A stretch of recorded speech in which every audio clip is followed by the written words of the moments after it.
Unit 5 ini kita akan membahas perancangan jaringan dalam rantai pasok. Adapun tujuan pembelajaran dari unit 5 ini yang pertama, memahami peran dari perancangan jaringan di dalam suatu rantai pasok, mengidentifikasikan faktor-faktor yang mempengaruhi keputusan perancangan jaringan rantai pasok. Kemudian yang ketiga, mengembangkan suatu kerangka kerja untuk membuat keputusan perancangan jaringan. Kemudian yang keempat, menggunakan pendekatan optimasi untuk penentuan alokasi kapasitas dan lokasi fasilitas dalam rantai pasok. Baik, kita masuk di sini hal yang perlu dipertimbangkan dalam perancangan jaringan di dalam rantai pasok. Jadi ada 4 hal di sini yang perlu dipertimbangkan ya. Yang pertama adalah peran dari fasilitas. Apakah fasilitas tersebut berfungsi sebagai fasilitas produksi atau distribusi atau penyimpanan. Kemudian apa saja proses yang ada di setiap fasilitas tersebut. Kemudian yang kedua, lokasi. Di mana lokasi dari fasilitas rantai pasok tersebut. Kemudian alokasi dari kapasitas. Berapa banyak kapasitas untuk setiap fasilitas. Kemudian yang keempat adalah alokasi, suplai, dan pasar.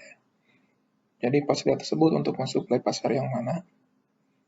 Kemudian dari mana sumbernya ya, sumber suplainya. Dari suplai dari mana, kemudian untuk mengirim ke pasar yang mana. Faktor-faktor yang mempengaruhi keputusan dalam perancangan jaringan. Pertama, faktor strategis. Hal ini terkait dengan strategi perusahaan, apakah strategi perusahaan itu cost leadership atau responsiveness. Kalau cost leadership, perusahaan akan mencari lokasi fasilitasnya di daerah yang lebih murah. Kemudian kalau responsif ya, fasilitas produksi atau fasilitas rantai pasoknya akan lebih mendekati kepada customer.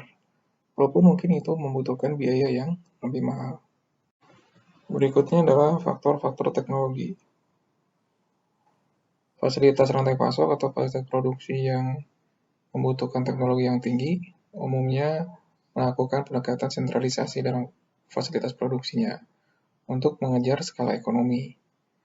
Nah, sementara untuk fasilitas produksi yang tidak terlalu membutuhkan teknologi yang tinggi, cenderung untuk bisa melakukan desentralisasi. Contoh misalnya pabrik chip ya. Pabrik chip itu fasilitas produksinya membutuhkan teknologi yang tinggi dan biayanya juga mahal ya. Sehingga biasanya fasilitasnya cuma sedikit ya, mungkin hanya satu ya fasilitas produksinya ya untuk mengejar skala ekonomi, sehingga dari sisi teknologi bisa lebih efisien ya, dari sisi biaya bisa juga lebih efisien. Nah, sementara mungkin yang untuk produk-produk yang lebih umum, ya misalnya produksi botol ya, atau produksi makanan ya, itu bisa lebih tersebar ya fasilitas distribusinya. Kemudian yang berikutnya adalah faktor-faktor yang terkait makroekonomi. Ini di sini diantaranya adalah ada faktor tarif ya. Tarif ini lebih yang dibutuhkan untuk barang memasuki sebuah negara kan ya, atau terkait dengan perdagangan internasional ya, dan juga insentif pajak ya. Jadi ada beberapa negara yang memiliki kebijakan tarif yang tinggi ya. Tujuannya adalah supaya barang impor itu harganya tinggi, atau supaya nanti produsen barang itu membangun pabriknya di negara mereka ya, supaya barangnya bisa lebih murah ya. Dan juga ada faktor insentif pajak ya, supaya misalnya para produsen membangun pabriknya atau lokasi jaringan rantai pasoknya di negara tersebut. Kemudian juga faktor nilai tukar ya, kemudian resiko.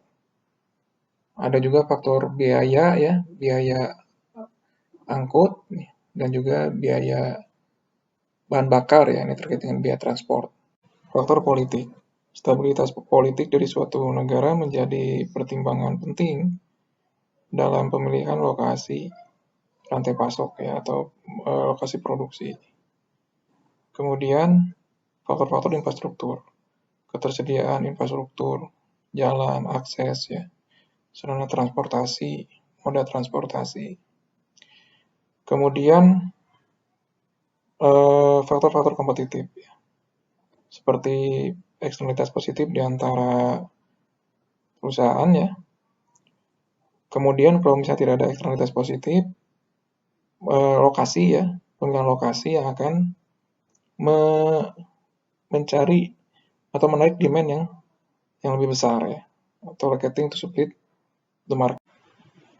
Customer response time dan local presence.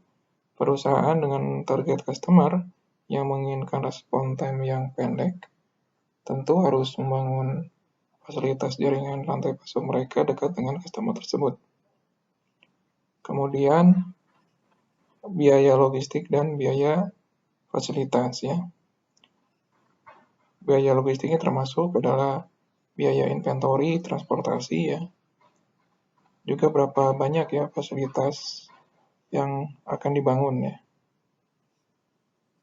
Biaya inventory dan biaya fasilitas makin bertambah dengan bertambahnya jumlah fasilitas yang ada di rantai pasok. Namun biaya transport berkurang seiring dengan bertambahnya jumlah fasilitas. Jadi perlu dipertimbangkan kembali, ya, sebagaimana sudah dibahas di unit sebelumnya, untuk mengoptimasi antara responsif dengan efisien, ya, yaitu di mana pertambahan fasilitas itu akan meningkatkan responsiveness, ya, tapi akan meningkatkan biaya. Tapi di sisi lain hal ini juga bisa meningkatkan pasar, ya, yang itu bisa berakibat pada pertumbuhan penjualan dan juga pertumbuhan pendapatan, ya.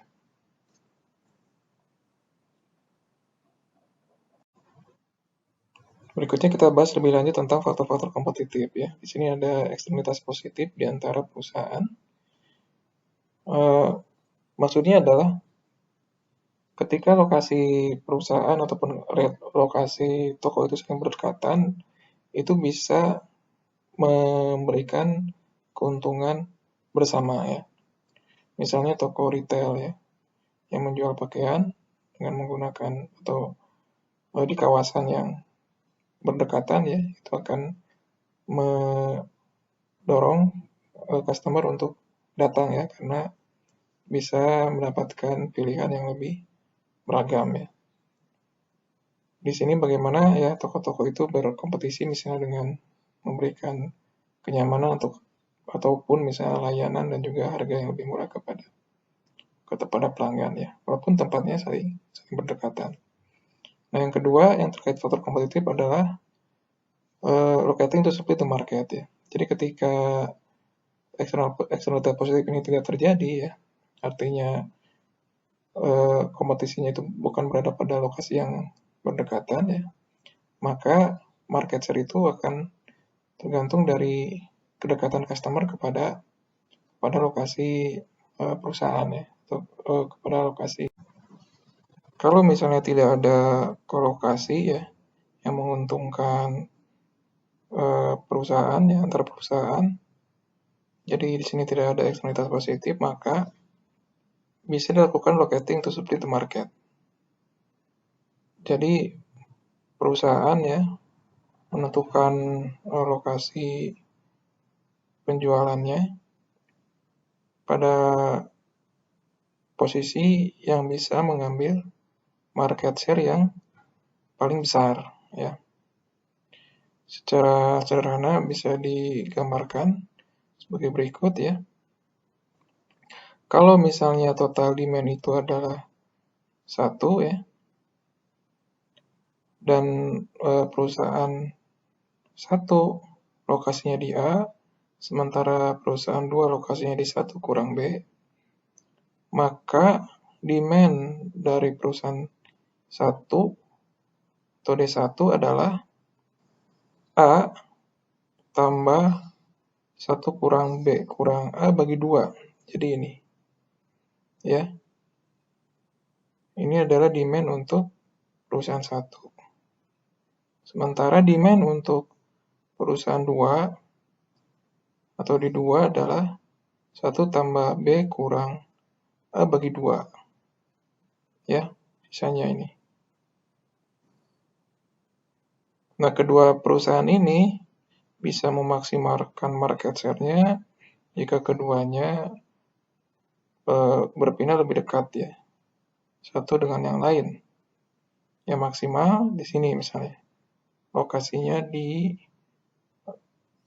setengah ya, di tengah-tengah. Jadi A sama dengan B sama dengan setengah. Ya.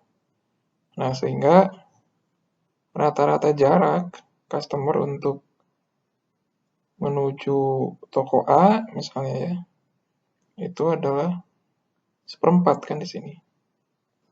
Sementara rata-rata jarak customer untuk menuju toko yang kedua adalah 3/4 di sini. Ya.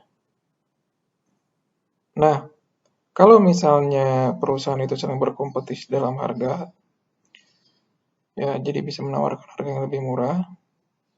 Umumnya customer itu mempertimbangkan biaya transport juga ya. Jadi di sini ada faktor jarak. Nah, ini bisa memiliki lokasi misalnya perusahaan 1 di 0, perusahaan 2 di 1. Ya. Nah, ini ketika dua perusahaan ini berkompetisi secara harga.